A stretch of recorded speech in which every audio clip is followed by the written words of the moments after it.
प्यारे देशवासियों, नमस्कार। आज मैं आपके साथ साझा करना चाहूँगा हमारे सो कॉल्ड वीआईपी या सो कॉल्ड राजनेता यानी अपने आप को जो नेता बोलते हैं, हालांकि वो नेता के काबिल नहीं है, नेता बोलने के लायक नहीं है। नेता इस देश में केवल सुभाष चंद्र बोस जी हुए हैं, उनके सिवाय कोई नेता नहीं है। नेता मतलब लीड करने वाला। क्या आज जो राजनीति में है, क्या वो हमारे को लीड करने के लायक हैं? वो क्या उस काबिल है? वो वहाँ तो मैक्सिमम आदमी आपको, ज़्यादातर लोग आपको ऐसे गलत किस्म के मिलेंगे, घटिया किस्म के मिलेंगे, जिनकी मानसिकता खराब है, व्यवहार खराब है, चाल चलन खराब है, ऐसे लोग भी मिलेंगे। लेकिन उनके दौरे के जब ये कहीं जाते हैं एक जगह से दूसरी जगह, उसके दौरान कितनी अफरा तफरी मचाई जाती है, कितना हवा खड़ा किया जाता है। अब देखिए, गुजरात में प्रधानमंत्री महोदय का दौरा था और वहाँ पर सीबीएसई के और गुजरात बोर्ड के एग्जाम चल रहे हैं और आप जरूर समझते होंगे कि एग्जाम का कितना महत्व होता है बच्चे के लिए। पूरा साल वो पढ़ाई करता है, खुद पढ़ाई करता है, माँ बाप भी उसके साथ लग जाते हैं, वो भी लगे रहते हैं पूरा साल। जब भी समय मिलता है माँ बाप अपने बच्चों को पढ़ाते हैं या कोई ट्यूशन लगवाते हैं, यानी कि उसको, क्योंकि वो देश का भविष्य है, वो बच्चा देश का भविष्य है, पढ़ लिख करके अच्छी तरक्की करेगा, देश का नाम रोशन करेगा। उसके लिए एग्जाम बहुत जरूरी एक प्रक्रिया है, साल के बाद आती है ये। और उसके अंदर इतनी घटिया हरकत देखने को मिली है, शर्मनाक कहूंगा मैं इसको, मैं शर्मनाक कहूंगा। ये कोई दिमाग वाले लोग तो ऐसा काम नहीं करेंगे। प्रधानमंत्री महोदय का दौरा था और जो बच्चे एग्जाम देने जा रहे हैं उनको 3 घंटे पहले एग्जामिनेशन हॉल में बिठा दिया गया। इससे शर्मनाक और क्या हो सकता है? क्या मजाक समझते हैं एग्जाम को? क्या प्रधानमंत्री महोदय को यह ज्ञान नहीं है कि बच्चों के लिए एग्जाम का क्या महत्व है, उनके लिए एग्जाम क्या मायने रखता है? तो क्या यह प्रधानमंत्री महोदय के नॉलेज में नहीं होगा? हो सकता है, मैं ये दोष नहीं दे रहा हूं, हो सकता है उनको ना पता हो, लेकिन ऐसा नहीं है।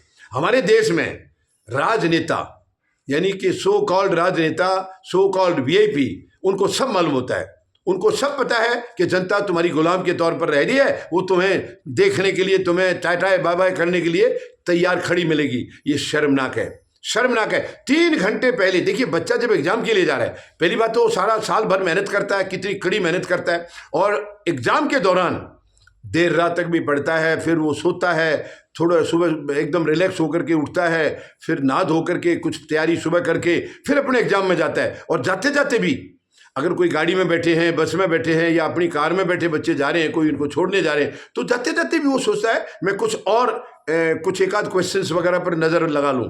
आखिरी वक्त में भी वो यही सोचता है। तो वो अपने आप को टेंशन फ्री रखना चाहता है, अच्छे माहौल में, ताकि थोड़ा बहुत जो भी वो कुछ देखेगा वो उसके दिमाग में बैठ जाएगा। आप उस बच्चे को 3 घंटे पहले एग्जामिनेशन हॉल में बिठा दिया, तो क्या उस बच्चे का दिमाग काम करेगा ढंग से? 3 घंटे पहले बिठा दिया, 3 घंटा फिर उसको एग्जाम के लिए बैठना है, तो एग्जाम शुरू होने से पहले तो वो बोर हो चुका होगा। 3 घंटे की जो टेंशन, क्योंकि एग्जामिनेशन हॉल में बैठ के करेगा क्या वो मक्खियां मारेगा 3 घंटे पहले? तो ये मैं इसको कंडम करता हूं, बिल्कुल ये गंदी हरकत है। तुरंत प्रभाव से ये बंद होना चाहिए। क्यों पुलिस को चाहिए? आप कोई भी आ रहा है वहां पर, चाहे वो कितना भी बड़ा अपने आप को मानता है, क्या दिक्कत है? वो सड़क पर जा रहा है, तो बच्चे एग्जाम देने जा रहे हैं, उसमें क्या आफत आ गई है? क्या उसकी गाड़ी के आगे थोड़ी आ रहा है, या उसकी गाड़ी में कोई रुकावट थोड़ी डाल रहा है? क्यों ऐसा चाहिए? आपने प्रधानमंत्री महोदय को क्यों नहीं कहा कि इतने बजे से तो बच्चे जाएंगे एग्जाम के लिए, आपको 3 घंटे पहले वहां से निकलना है क्योंकि हमारे बच्चे एग्जाम के लिए जाएंगे? उनको तो नहीं कहा आपने। प्रधानमंत्री महोदय को बैठने दो ना 3 घंटे पहले जाकर के। जिस मीटिंग में उनको जाना है, वो बच्चों का टाइम जब होता है स्कूल जाने का, उस टाइम से 3 घंटे पहले भेज दो उनको।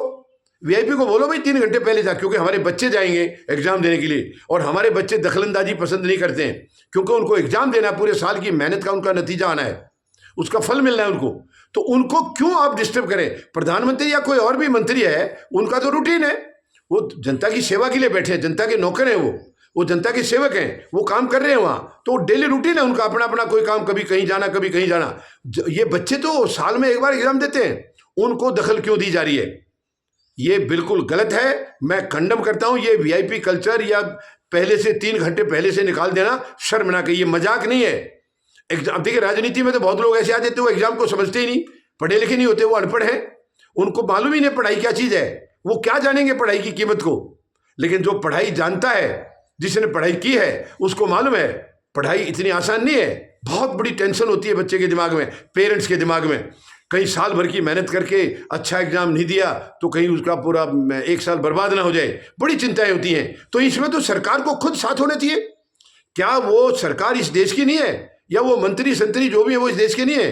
क्या उनको चिंता नहीं होनी चाहिए कि हमारे देश का बच्चा, चाहे वो उसका खुद का बच्चा है या उसके देश का, उसके प्रांत का, उसके राज्य का, उसके जिले का है, वो बच्चा भी तो हमारा है। उस बच्चे को अच्छा माहौल मिले, अच्छे माहौल में एग्जाम देने जाए, उसके दिमाग में कोई टेंशन नहीं होनी चाहिए। क्या उसकी उसकी जिम्मेवारी नहीं है ये बहुत ही शर्मनाक है, बहुत ही शर्मनाक है। मैं उम्मीद लगाता हूँ ये कल्चर तुरंत बंद होगी। मैं प्रधानमंत्री महोदय से कहना चाहूंगा और इस पुलिस महकमे से भी कहना चाहूंगा, क्यों आपको 3-3 घंटे पहले उस बच्चे को भेजने की जरूरत पड़ी? क्या अफरा तफरी मत की? क्या सड़क दोबारा से बनानी थी? क्यों बच्चे निकल के चले जाएंगे, फिर आपको जल्दी में सड़क बनानी है, उसमें 3 घंटे लगेंगे, नई सड़क पर आप प्रधानमंत्री को लाएंगे? ये बहुत ही शर्मनाक है। ये धंधा बंद होना चाहिए, ये कल्चर बंद होनी चाहिए। जनता से बड़ा कोई नहीं है, और खास करके उन बच्चों से बड़ा कोई नहीं है। वो बच्चे इस देश का भविष्य हैं, उनसे बड़ा कोई नहीं है। अगर हम उनसे बड़ा अपने आप को मानते हैं तो हमारे अंदर दिमाग की कमी है। उम्मीद है कुछ फर्क पड़ेगा। ये बातें सुन करके शायद हमारा जो राजनीतिक नेतृत्व है इसके ऊपर गौर करेगा, और बच्चों के लिए कम से कम एग्जाम के लिए तो इसमें दखलंदाजी नहीं होने देंगे, ऐसी मैं उम्मीद लगाता हूं। धन्यवाद। जय जवान, जय किसान, जय हिंद।